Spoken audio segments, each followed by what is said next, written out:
welcome. My name is Jocelyn and today we are doing an update slash finale of my project pan.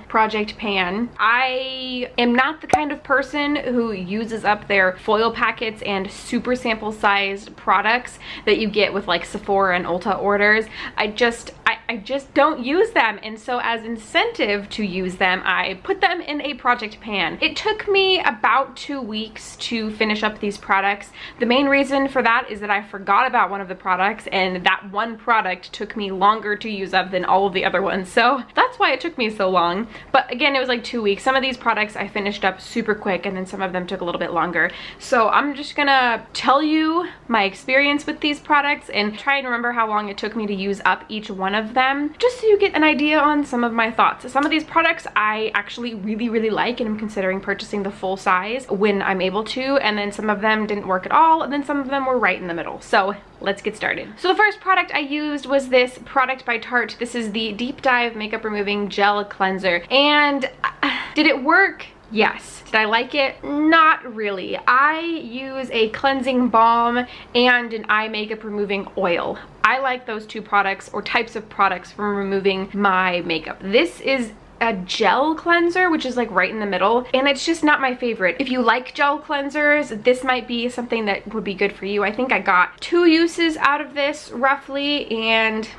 I wouldn't repurchase it. Long story short. My next skincare product is by First Aid Beauty, and this again is another little foil packet that came with this little card. This is their Ultra Repair Cream Intense Hydration. It's a hydrator, and you can use this all over the body. I think I ended up getting maybe 2.5 uses out of this, and honestly, I really liked this. I want to say that First Aid Beauty isn't cruelty-free. I don't remember off the top of my head if that's true. If they're not cruelty-free, that's very unfortunate because I actually really liked this and would consider repurchasing. Again, I will put on the screen if they are cruelty-free or not. If they're not, I won't be repurchasing for obvious reasons, but if they are, I would definitely consider repurchasing this just because it soaks into the skin really well. It just makes everything feel very smooth and plump and hydrated without feeling sticky or oily or anything like that. So this was actually a nice surprise. The next brand I have here is by Fresh. I'm almost positive Fresh is not cruelty-free.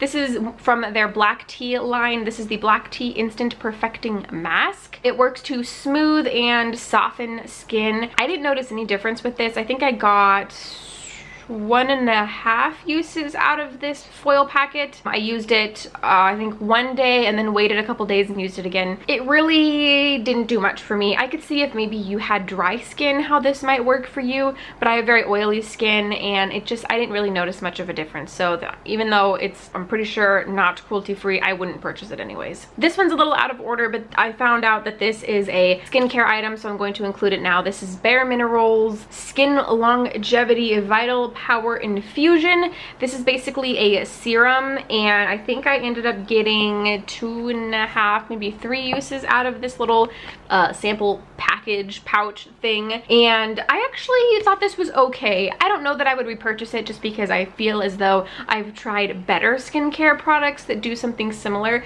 but I would consider it, getting either another sample of it to give it another go or to just try it again. But I thought this was okay. I thought it was okay. Not the best, not the worst, but right kind of in the middle. Next, moving into hair care, I had some products by the brand Rusk. I had an oil and I had a shampoo and conditioner. Let's start with the oil. This is just an argan oil. I didn't notice any difference between any other hair oil I've ever used, and Rusk isn't a cruelty-free brand. This is the product that I had forgotten about, and I was finished with almost everything, and then I realized I had totally forgotten about this, and this took me the longest to use because you don't need a whole lot, and I just normally spread it from like the mid of my hair down to the ends. So this took me, I want to say 4 or 5 days to use up, but again, it smelled fine, it worked fine, but there are cruelty-free alternatives that work just as well, if not better than this. The shampoo and conditioner I didn't like at all. They kind of reminded me smell, texture, and results wise of just shampoo and conditioners you would find in a hotel that don't really do much for your hair and kind of leave it feeling very dry. They smelled like that, and they made my hair feel like that. They kind of made it feel dry and just not very healthy, and so I would definitely not repurchase these. But I think I got about 2 uses out of both of these. Yeah, I think it was a total of 2 uses, 2 shower sessions.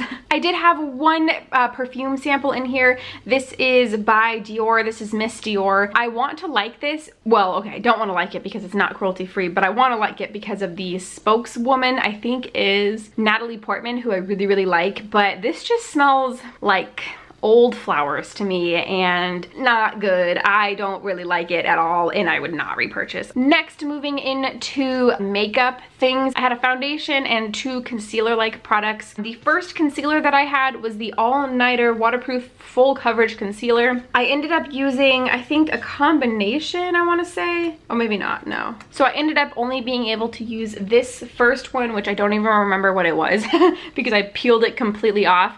I did flip up these 2 just to see the color, but they were definitely too dark for me. And then this one ended up being a little bit too light. If you saw, I think it was my last Get Ready With Me, I did use it in there. And if you, again, saw that video, you know how much I didn't like this concealer. I didn't like it at all. It looked so dry underneath my eyes and so uncomfortable and kind of cakey. I will not repurchase this. Nope. I think I do have a little bit of trouble with dry under eyes, which is very weird because the rest of me is super oily, but I did not like this at all. Even like before putting powder on, it just was a mess and I did not enjoy it at all. Something I did enjoy was the foundation that I tried. This is the Cover FX Natural Finish Foundation. Now I have the new matte foundation from Cover FX that I absolutely love, but I want to go pick up another sample of this and give it another try because I tried the shade N20. It's the lightest shade that I was provided with, and I really, really liked this. I thought it provided a very natural look on my skin and would be very interested in trying it again. I only got 1 use out of it, which is why I would like to go pick up another sample size like from Sephora and just get a little tub of it just to see if I actually did like it, because the first time I tried it, I really, really, really liked it and think it would work really well for me during a work day when I don't want something super heavy but want something that just kind of covers up a little bit and provides a very natural finish. So yeah, definitely this was a success in my book. Finally, I have the last product. This is by YSL. This is their, I think their Touche Éclat, yeah, Touche Éclat Radiance Conceal thing. This wasn't anything special to me. I don't